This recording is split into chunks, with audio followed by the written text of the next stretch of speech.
Welcome back friends. তো আজকে আলোচনা করা হবে এসএসসি ইতিহাস মডেল প্রশ্ন সংখ্যা 6। আমরা অলরেডি 5টা সিরিজ আপলোড করে দিয়েছি, তো যারা দেখেননি অবশ্যই সেগুলো দেখবেন, কারণ সব প্রশ্নই কিন্তু খুব ইম্পর্টেন্ট।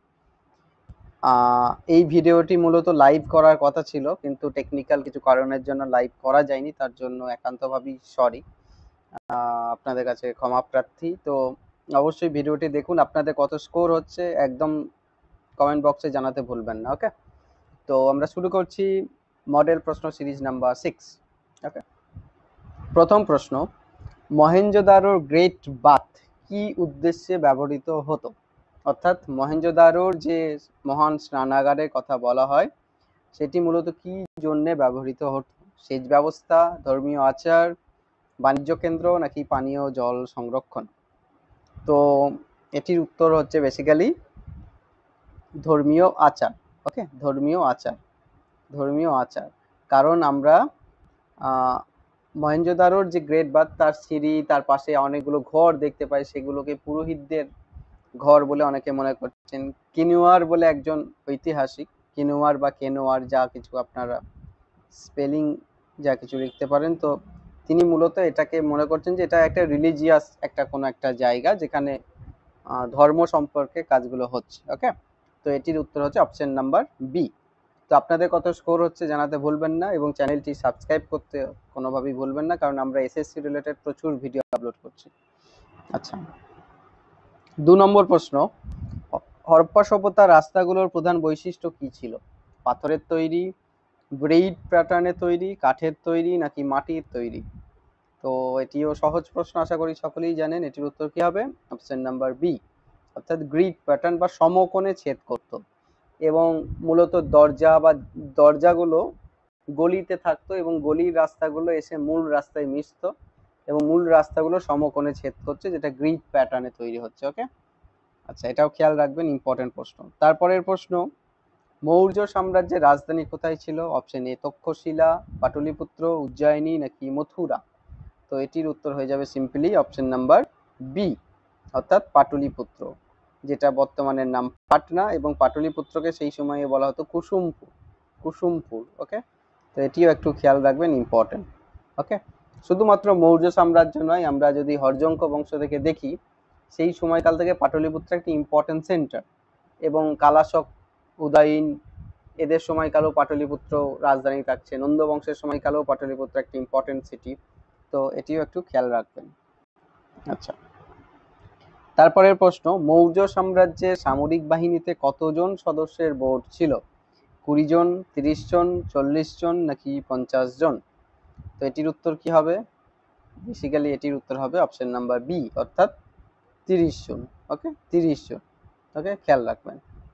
আচ্ছা, তারপরের প্রশ্ন, সুদর্শন হ্রদ কে নির্মাণ করেছিলেন? অশোক, চন্দ্রগুপ্ত মৌর্য, বিন্দুসার নাকি পুষ্যগুপ্ত?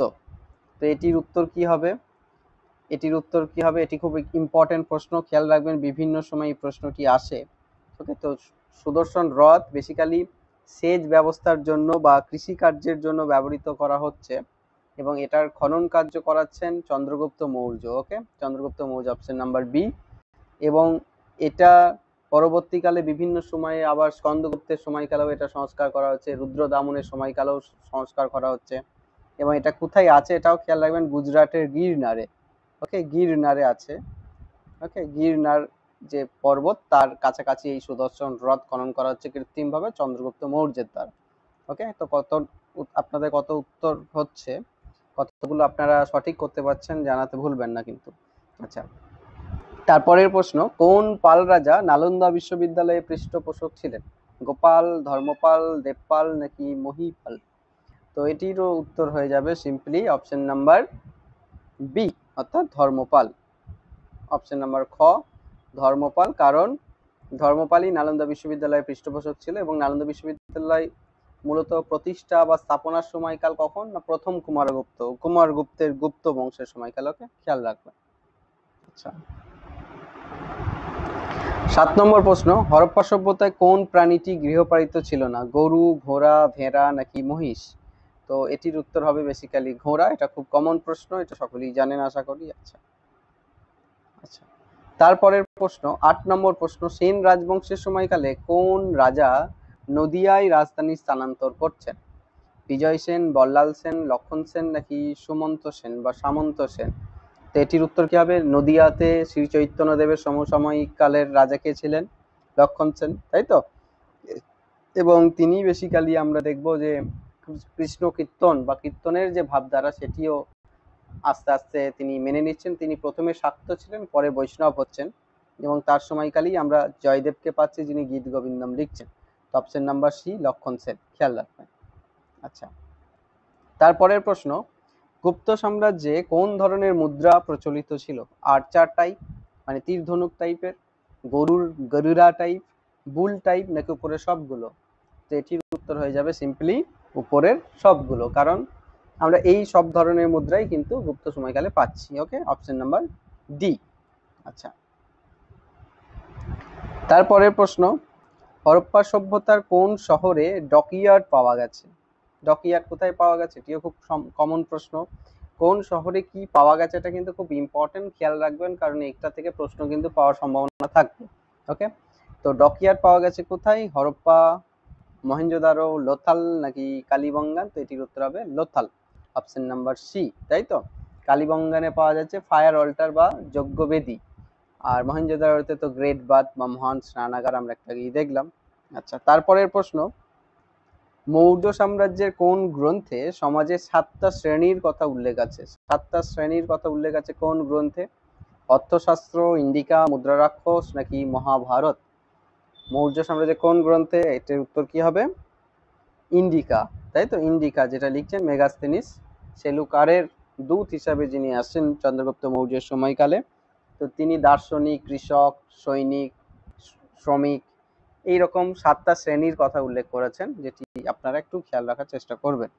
আচ্ছা, 12 নম্বর প্রশ্ন, হরপ্পা সভ্যতার সময়কাল মোটামুটি ভাবে আনুমানিক 2300 থেকে 1750।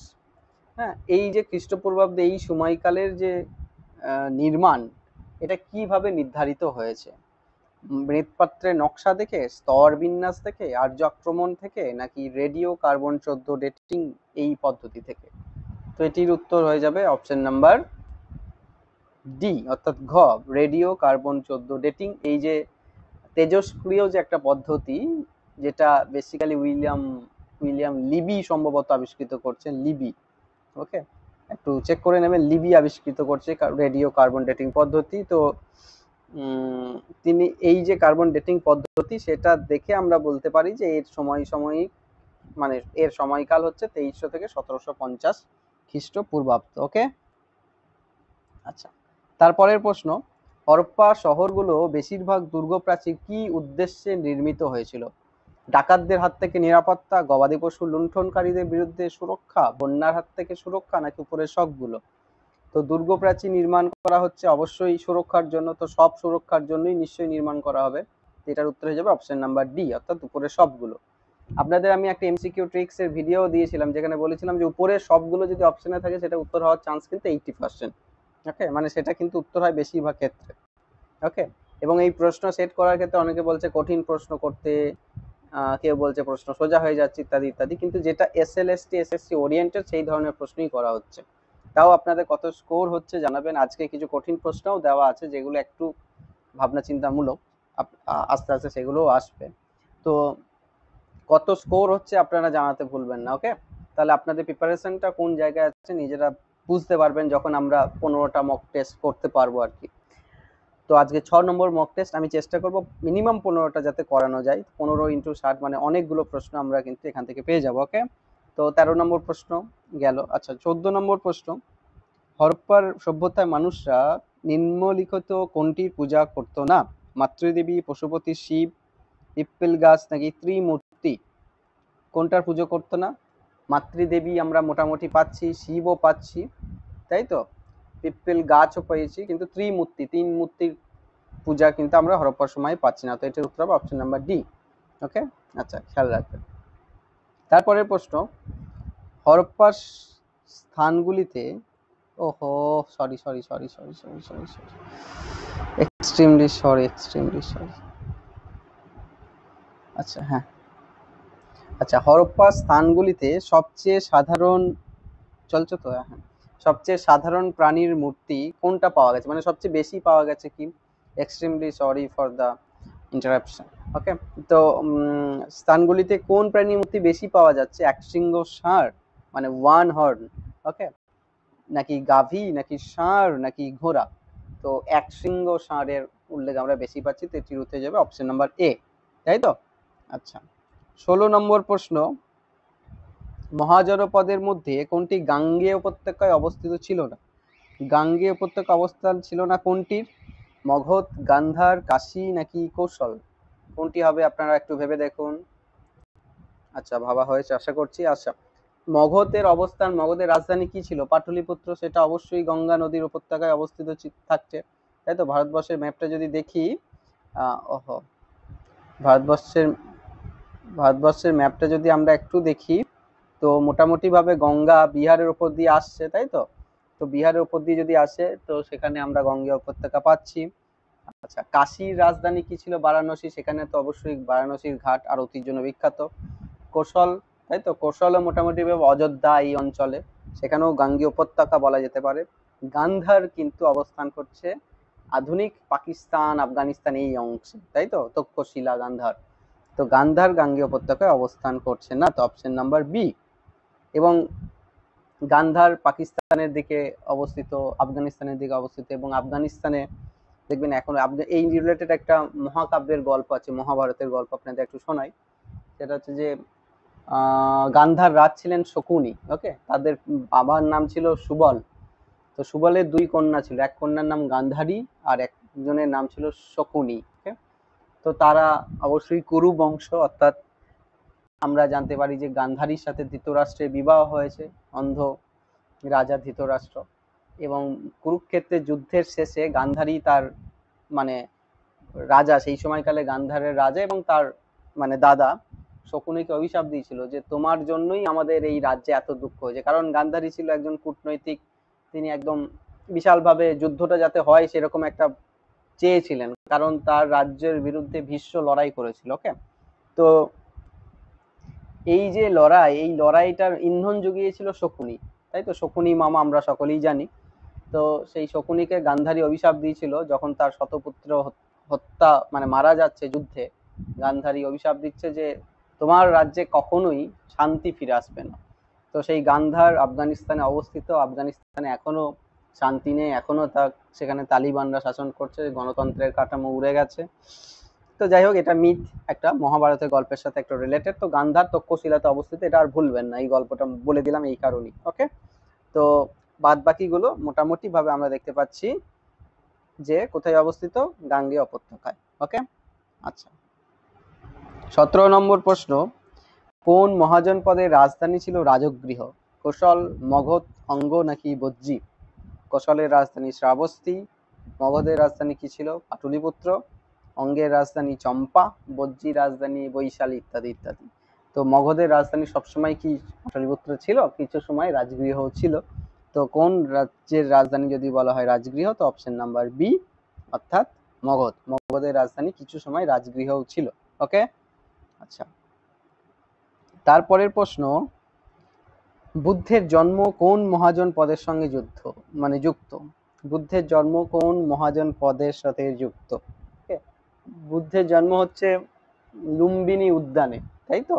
কোশল, শাক্য, মল্ল, নাকি বৎস? তো এটির উত্তর হবে শাক্য, ওকে। শাক্য রাজবংশ বা শাক্য মহাজন পদের সাথে যুক্ত, ওকে, একটু খেয়াল রাখবেন। আচ্ছা, 19 নম্বর প্রশ্ন, বৌদ্ধ ধর্মের প্রথম সঙ্গীতি, গীতি নয় গীতি, গ হবে এটা, গীতি কোথায় অনুষ্ঠিত হয়? বৈশালী, রাজগৃহ, পাটলিপুত্র, নাকি কুশীনগর? তো প্রথম সঙ্গীতি কোথায় হয়েছিল? রাজগৃহে, তাই তো? আমরা একটা লাইন মনে রাখি যে রাজার বউ পাটকাঠির মতো পাতলা, রাজার বউ পাটকাঠির মতো পাতলা, ওকে। রাজা দিয়ে রাজগৃহ, বউ দিয়ে বৈশালী, পাট দিয়ে পাটলিপুত্র, কাঠি দিয়ে কাশ্মীর বা অনেকে বলেন যে জালন্ধর, ইত্যাদি ইত্যাদি, কানৌজ, ইত্যাদি ইত্যাদি। তো রাজগৃহে প্রথম, বৈশালীতে দ্বিতীয়, পাটলিপুত্রে তৃতীয়, আর ওই কাশ্মীরে চতুর্থ। প্রথমটা হচ্ছে অজাতশত্রু, কালাশোক, কে, তারপর এটা অশোক, তারপর এটা কনিষ্ক। তো এই হচ্ছে 4টে বৌদ্ধ সংগীতি, যেটা আপনাদের পরীক্ষার জন্য খুব ইম্পর্টেন্ট। ওকে, আচ্ছা আচ্ছা, আপনারা কিন্তু চ্যানেলটি শেয়ার করছেন, একটু মানুষের সাথে শেয়ার করলে ভালো লাগবে।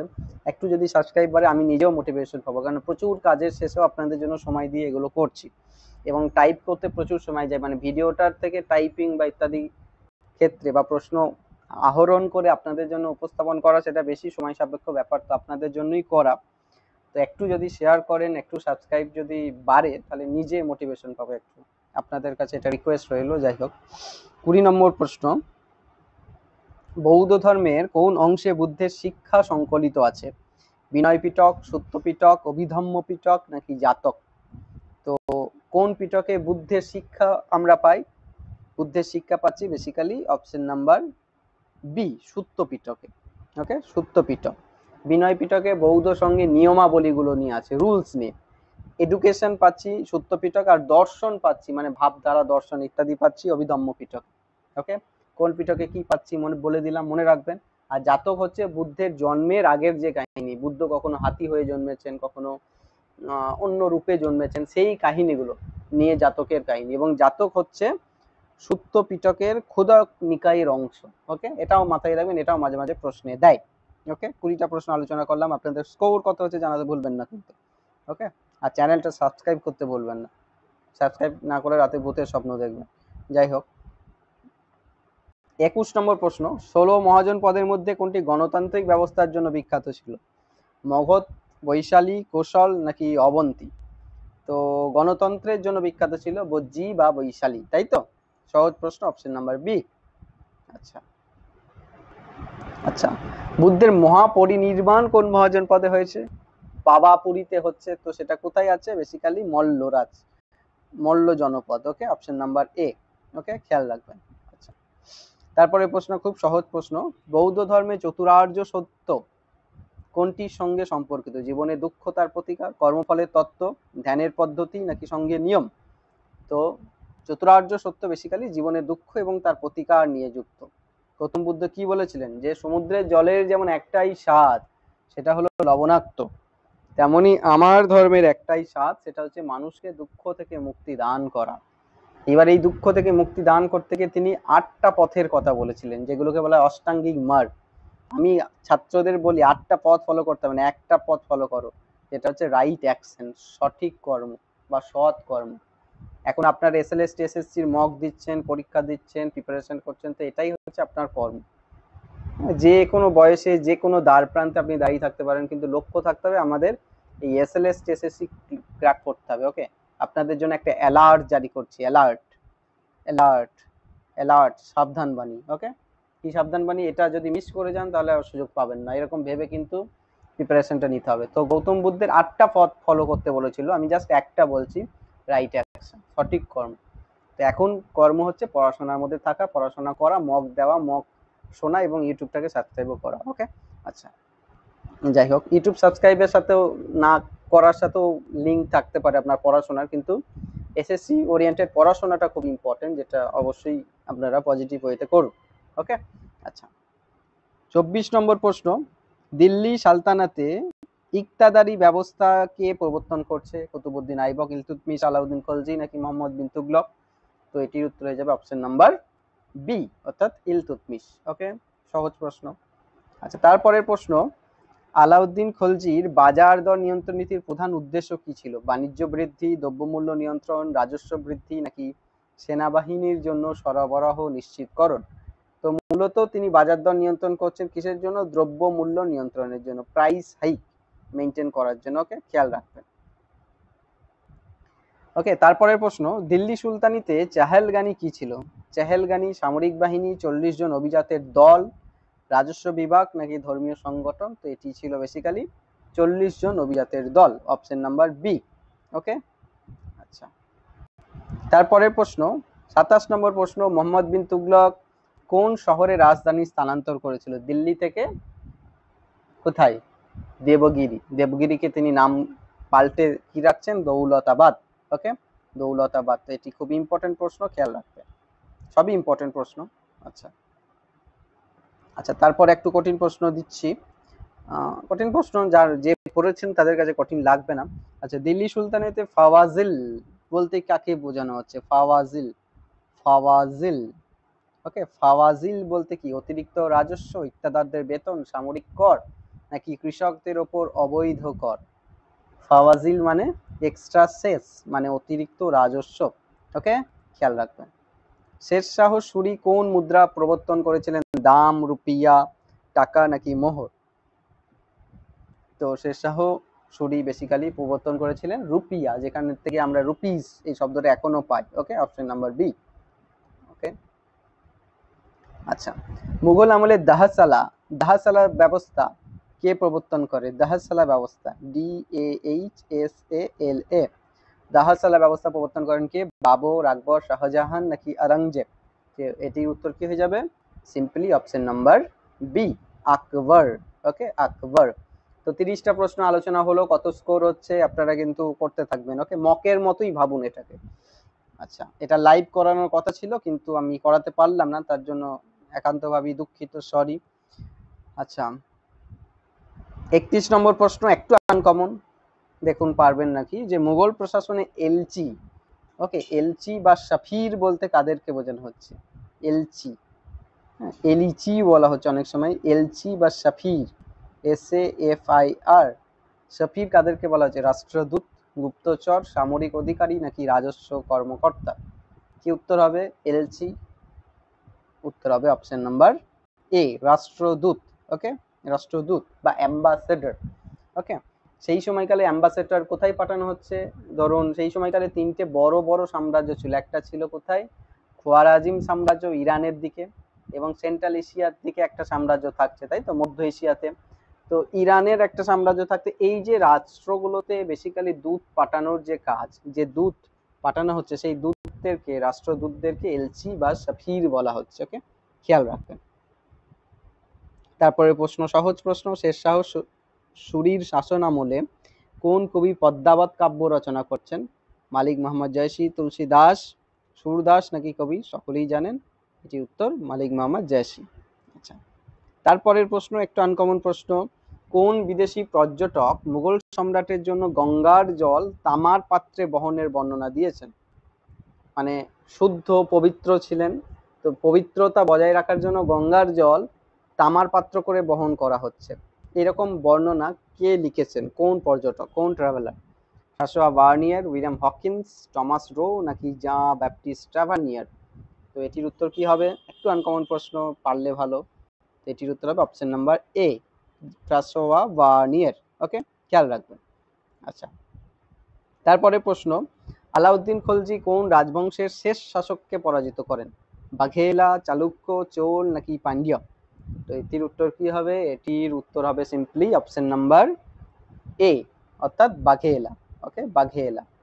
আচ্ছা, তারপরের প্রশ্ন ইম্পর্টেন্ট প্রশ্ন, মুঘল আমলে আহাদি কারা ছিলেন? আহাদি, AHADI, আহাদি কারা ছিলেন? রাজপুত সেনাপতি, সম্রাটের সরাসরি নিয়োগপ্রাপ্ত সৈনিক, জমিদার, নাকি ধর্মীয় উপদেষ্টা? তো আহাদি কাদের বলা হচ্ছে? সম্রাটের সরাসরি নিয়োগপ্রাপ্ত সৈনিকদের, ওকে, অপশন নাম্বার বি, সম্রাট যে সৈনিকদেরকে নিজে রিক্রুট করছে তাদেরকে বলা হচ্ছে আহাদি। ইম্পর্টেন্ট প্রশ্ন। আচ্ছা, কোন মুঘল সম্রাট প্রথম সমুদ্র দেখেন এবং নৌকায় চড়েন? বাবর, হুমায়ুন, আকবর, নাকি জাহাঙ্গীর? তো এটির উত্তর কি হবে? আকবর, ওকে। আকবর প্রথম কাশ্মীরও জয় করছেন এবং কাশ্মীরে বেশিবার গিয়েছেন বা দেখেছেন সেটা হচ্ছে জাহাঙ্গীর, ওকে, একটু খেয়াল রাখবেন। আচ্ছা, আচ্ছা, তারপরের প্রশ্ন, দিল্লি সুলতানেতে কোন সুলতান প্রথম জিল্লিল্লাহ উপাধি গ্রহণ করছেন? কুতুবউদ্দিন আইবক, আলাউদ্দিন খলজি, ইলতুৎমিশ, নাকি বলবন? তো এটির উত্তর হয়ে যাবে বলবন। ওহো, আলাউদ্দিন খলজি আছে, এটির উত্তর তো আমি যতটা মনে পড়ছে অপশন নম্বর ডি, বলবন।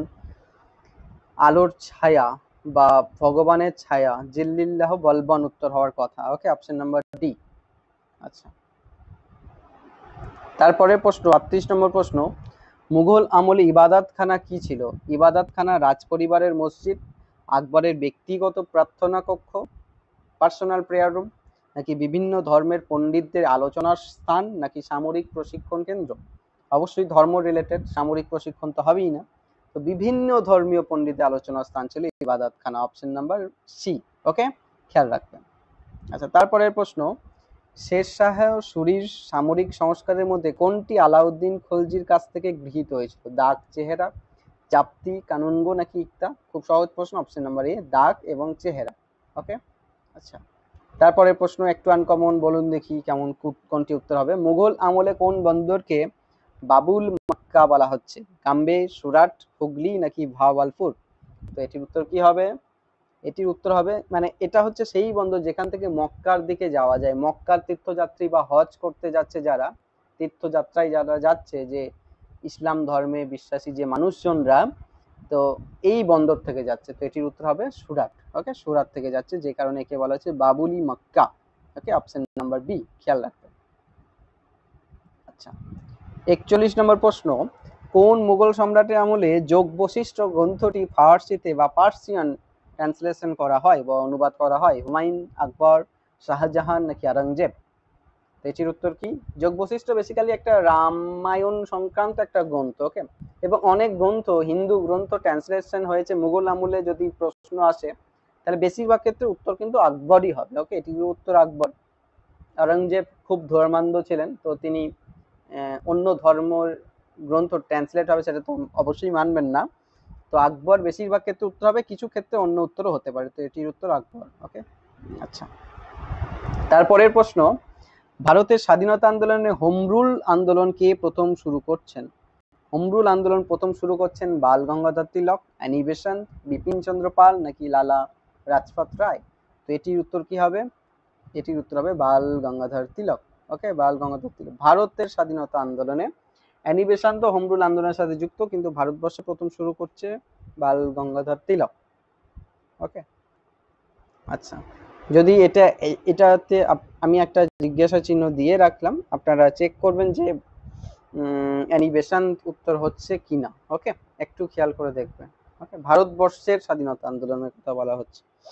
আচ্ছা, তারপরের প্রশ্ন, কোন ঘটনাকে ভারতের বাস্তিল ধ্বংসের সাথে তুলনা করা হচ্ছে? চৌরি চৌরা ঘটনা, চট্টগ্রাম অস্ত্রাগার লুণ্ঠন বা আর্মারি রেইড, কাকুরি ট্রেন ডাকাতি নাকি লাহোর ষড়যন্ত্র মামলা? বাস্তিল দুর্গের ঘটনা কোথায় ঘটেছে? ফ্রান্সে, তাই তো? এবং কোনটাকে বলা হচ্ছে? ফ্রান্সে বাস্তিল দুর্গ অ্যাটাক করা হচ্ছে 14 জুলাই 1789 সাল। তো সেই রকমই ভারতবর্ষের ক্ষেত্রে কোন ঘটনাটাকে বলা হচ্ছে বাস্তিল ধ্বংস? এটা উত্তর হবে অপশন নাম্বার বি, চট্টগ্রাম অস্ত্রাগার লুণ্ঠন বা চট্টগ্রাম আর্মারি রেইড। ওকে, অপশন নাম্বার বি, খেয়াল রাখবেন। আচ্ছা, পরের প্রশ্ন, ভারতের স্বাধীনতা আন্দোলনে আগস্ট প্রস্তাব কে দিয়েছিলেন? আগস্ট প্রস্তাব Lord Mountbatten, Lord Linlithgow, Lord Wavell নাকি আরওয়েন? তো এটির উত্তর হবে option number B, Lord Linlithgow. এবং এই যে ভাইসরয় বা গভর্নর জেনারেল, এই জায়গা থেকে কিন্তু প্রশ্ন পাওয়ার সম্ভাবনা থাকবে মডার্ন ইন্ডিয়াতে। তো ভালো করে গভর্নর জেনারেল গুলো একটু দেখে নেবেন।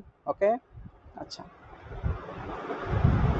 তারপরের প্রশ্ন, বন্দে মাতরম গানটি প্রথম কোন উপন্যাসে প্রকাশিত হয়? খুব সহজ প্রশ্ন, আনন্দমঠ, তাই তো? সকলেই জানেন। যদি বলা হয় বন্দে মাতরম গানটি প্রথম কোন পত্রিকায় প্রকাশিত হয়, পারবেন কি? উত্তরটা হবে বঙ্গদর্শন, যেটা বঙ্কিমচন্দ্র চট্টোপাধ্যায় নিজে, যেটাকে বেসিক্যালি ছাপাতেন, নিজে এর সম্পাদক ছিলেন। ওকে, এবং এখানে ধারাবাহিকভাবে আনন্দমঠ বেরোচ্ছে, এবং সেই সময়কালে বাংলায় সবচেয়ে পপুলার পত্রিকা ছিল কিন্তু এই বঙ্গদর্শন। ওকে, যেটা বঙ্কিমচন্দ্র চট্টোপাধ্যায় ছাপাচ্ছেন, পরবর্তীকালে তার ভাই সঞ্জীব চন্দ্র চট্টোপাধ্যায় তিনিও ছাপাচ্ছেন। এবং রবীন্দ্রনাথ এই পত্রিকা সম্পর্কে বলেছিল, বঙ্গদর্শন যদি আসে পাড়ায় দুপুরবেলায় আর কেউ ঘুমাতো না, মানে এতটা জনপ্রিয় একটা পত্রিকা ছিল। তো সেখানেই আনন্দমঠ উপন্যাস পরপর প্রকাশিত হচ্ছে। ওকে, বঙ্গদর্শনের কথা জানতেন নাকি একটু জানাবেন। ওকে, আচ্ছা, তারপরের প্রশ্ন, কোন স্বাধীনতা সংগ্রামী বলেছিলেন ঘর ঘর মে ঘড়ি আলি? এই স্লোগানটি কে দিয়েছেন? লালা রাজপথ রায়, সরোজিনী নাইডু, অরুণা আসফ আলী নাকি মাতঙ্গিনী হাজরা? তো এটি উত্তর হবে সিম্পলি অপশন নাম্বার সি, অর্থাৎ অরুণা আসফ আলী। ওকে, একটু আনকমন প্রশ্ন কিন্তু ইম্পর্টেন্ট। আচ্ছা, কাকুরি ষড়যন্ত্র মামলার সাথে কোন কোন সংগঠন যুক্ত ছিল? Anushilan Samiti, Hindustan Socialist Republican Association, Ghadar Party নাকি ইন্ডিয়ান ন্যাশনাল আর্মি? তো তো এটির উত্তর হবে simply Hindustan Socialist Republican Association. Okay, HSRA Bhagat Singh এর সাথে জড়িত ছিলেন, সকলেই জানে। আচ্ছা, তারপরের প্রশ্নই ভগৎ সিং রিলেটেড। কোন ব্রিটিশ কর্মকর্তাকে ভগৎ সিং এবং রাজগুরু হত্যা করেছিলেন? General Dyer, John Saunders, Lord Irwin নাকি লর্ড কার্জন? অবশ্যই সকলেই জানেন জন সন্ডার্স। কেন মেরেছিলেন সেটা কি জানেন? মারা হয়েছিল কারণ সাইমন কমিশন এসছে ভারতবর্ষে এবং সাইমন কমিশন বিরোধী আন্দোলনে লালা রাজপথ রায়কে লাঠিতে বিশালভাবে মারা হচ্ছে। ওকে, লাঠি চার্জ করা হচ্ছে এবং সেই লাঠির আঘাতে তিনি হসপিটালাইজড হচ্ছেন, পরবর্তীকালে তার মৃত্যু হচ্ছে। লালা রাজপথ রায় সেই সময়কার একজন অন্যতম ফ্রিডম ফাইটার। তো এই লালা রাজপথ রায় এই মৃত্যু বরণের যে ঘটনা এবং যারা লাঠি মেরেছিলেন তাদের মধ্যে অন্যতম পুলিশ কর্মকর্তা ছিলেন জন সন্ডার্স। তো তার বিরুদ্ধে রাগে ক্ষোভে তাকে হত্যা করা হচ্ছে গুলি করে ভগৎ সিং এবং রাজগুরু 1928 সালে। ওকে, তো মোটামুটি কাকে মারা হচ্ছে, কে মারছে, এই হচ্ছে ঘটনা। ওকে, আচ্ছা, আলিপুর বোমা মামলা কোন সংগঠনের সাথে যুক্ত? যুগান্তর, অনুশীলন, গদর পার্টি নাকি হিন্দুস্তান রিপাবলিকান অ্যাসোসিয়েশন? আলিপুর বোমা মামলা বেসিক্যালি পশ্চিমবঙ্গের ঘটনা, মানে পশ্চিমবঙ্গে নয়, বঙ্গের ঘটনা সেই সময়কারের।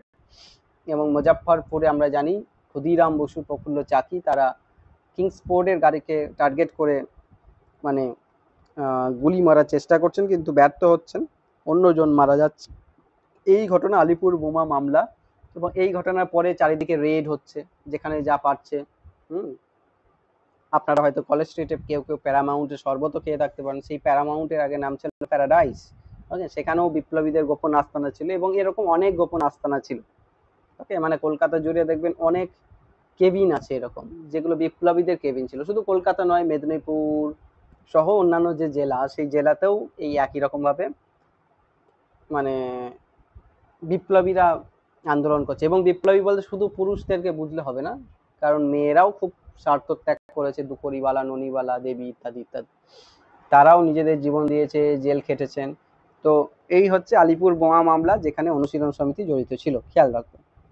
আচ্ছা, ফরাসি বিপ্লবের প্রধান সূচনা কিসের মাধ্যমে ঘটছে? বাস্তিল দুর্গ আক্রমণ, আগে আলোচনা হলো। আচ্ছা, তারপরের প্রশ্ন, কোন চুক্তির মাধ্যমে নেপোলিয়নের শাসনের অবসান ঘটে? ভিয়েনা চুক্তি, প্যারিস চুক্তি, টিলসিট চুক্তি নাকি অ্যামিয়ান চুক্তি? নেপোলিয়নের শাসনের অবসান ঘটছে কবে? 1814-15। স্বভাবতই উত্তর হবে অপশন নাম্বার এ, ভিয়েনা চুক্তি। ওকে, আচ্ছা, ইউরোপে কনসার্ট প্রতিষ্ঠা কে করছেন? মেটার্নিক, বিসমার্ক, নেপোলিয়ন না ক্যাভু? এগুলো আমি পড়িয়েছি, ইউরোপ আমি ধারাবাহিকভাবে পড়াচ্ছি, টপিক ভিত্তিক যে আলোচনা। তো এগুলো দেখবেন সেখানে যদি করে থাকেন এগুলোর উত্তর সহজ হয়ে যাবে। এটার উত্তর হবে অপশন নাম্বার এ, মেটার্নিক। ওকে, আচ্ছা, এবং পুরো ইউরোপটাই সিলেবাসটা শেষ করা হবে, তো আপনারা সঙ্গে থাকবেন, সাবস্ক্রাইব করবেন। ওকে, আচ্ছা, প্রথম বিশ্বযুদ্ধের সূচনা কোন ঘটনার মাধ্যমে হচ্ছে? আর্চডিউক ফ্রান্স ফার্ডিনান্ডের হত্যা। বাকি অপশনগুলো বলার দরকার আছে কি? নেই, কারণ এটি উত্তর। ওকে, অপশন নাম্বার এ। আচ্ছা,